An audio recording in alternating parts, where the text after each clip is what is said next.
Well, I actually reckon I could write a book on the router plane. That's how much I love it and how handy I find it as a tool. It is the unessential essential, in my opinion. And that means that really you can get by without it. There's not a job this can do that you can't do with a chisel or by other means. But by having it, makes everything easier. Now, something I get asked a lot, and that is how do you sharpen these things? And I'm afraid I don't have some magical trick that's just going to revolutionise your woodworking. It is a bit of it's a chore sharpening full stop, so there's nothing new here, but I'll show you how I go about it. Now, the fat irons, generally you can actually unscrew them, particularly if you've got the Veritas one. I'll just get that off, because I'd always sharpen that one with it off if possible. It's basically just then a tiny wedge shape, quite shallow.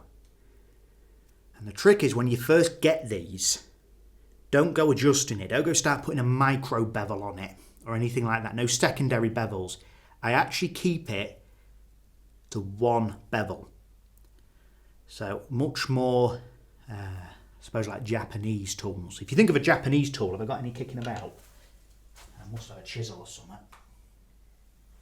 Right there. If you look at a Japanese tool, chisel, it's very similar to the the thickness and the wedge. You can see the resemblance is what I'm trying to say. Now, when these are generally sharpened, and I'm not going into depth here, and I know there's always exceptions, but as a rule, what you tend to find they do with these when they sharpen them, with the planes as well, is it's a single bevel. And they do that because it's thick, which allows it to register very nicely. They also have very hard steel at the cutting edge, so very narrow slither of hard steel at the bottom, and the rest of it's quite soft. So removing all that material isn't as a pig of a job as you'd imagine. Now on a Western tool, what do we got for this one? This is just a general Stanley styled iron. Look how thin it is. Knack all on it. You try holding that like that on a single bevel, it can be quite hard. So that's why you'll generally find like the English way of sharpening is to rely on your natural arc and create, whether you have a single or two bevels, both those bevels are often rounded. Now, I know we've all got different methods of sharpening, there's no right or wrong, just do what works best for you. But with this, the last thing I want to do is go put in on secondary bevels. And that's because it's going to be such a pig to re-establish that bevel on something so small, and in this case so hard. This isn't a laminated iron, this is just a big lump of bloody probably A2, with it being a modern tool. So removing all that material to create that to recreate a primary bevel is probably setting you up for a bloody afternoon of misery. So what I actually do is I sharpen little and often. I'll just bring the kit over here.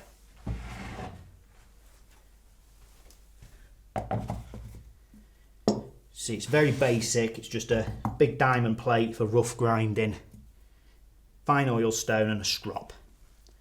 So I sit it on. You can kind of go 45 degrees-ish because you're actually lengthening.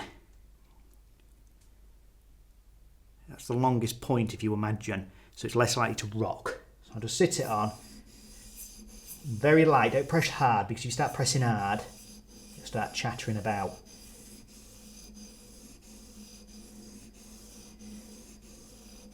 Like I said, little and often, because it takes quite a while, particularly with an oil stone, to get through that amount of hardened steel.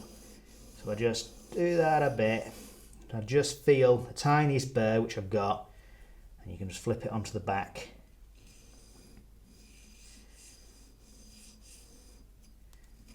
And I'll wipe it off. So that's pretty much it. I'm afraid it's not, like I say, revolutionising anything, but it is a question I get. And if you want to strop it, You probably could. I very rarely strop these, I just sharpen them more often. I just find that stropping it around and stuff over. Now, the other cutters, which are a bit more like an Allen key, you can't take the bloody cutter off, so you're stuck with this stupid thing sticking up, so it's a bit of a nuisance. And they're narrow. Now, I sharpen this in exactly the same way. Don't start putting secondary bevels on it.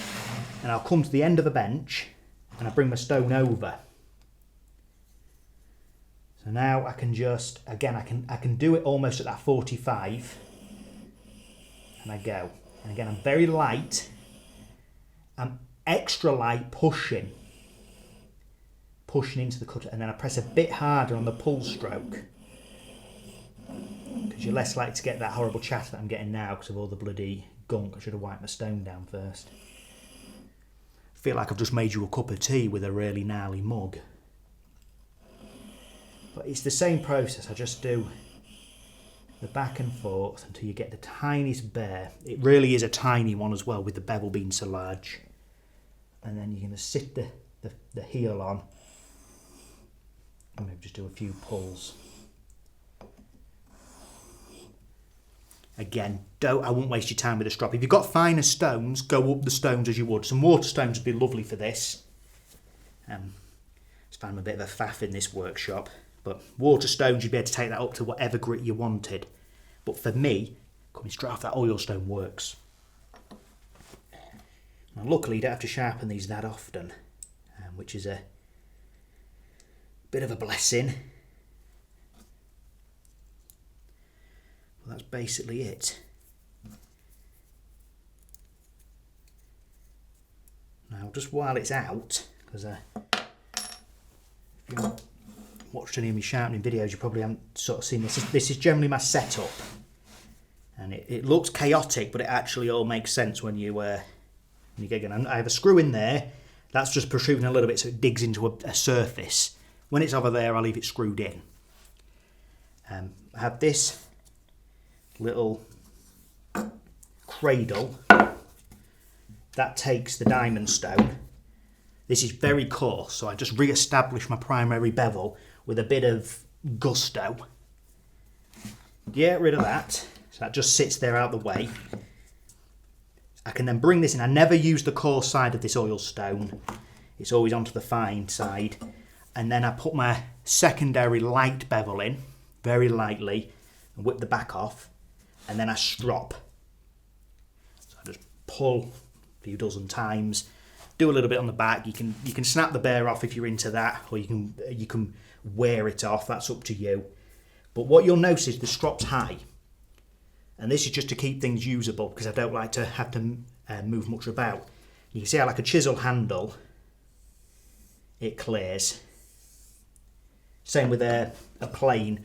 It doesn't matter about my knuckle, my finger cupping it. It clears. So that's just why that's a little bit higher. And that's just cradled in with screws. It's dead simple. So it's just functional. Like I said, that can go anywhere.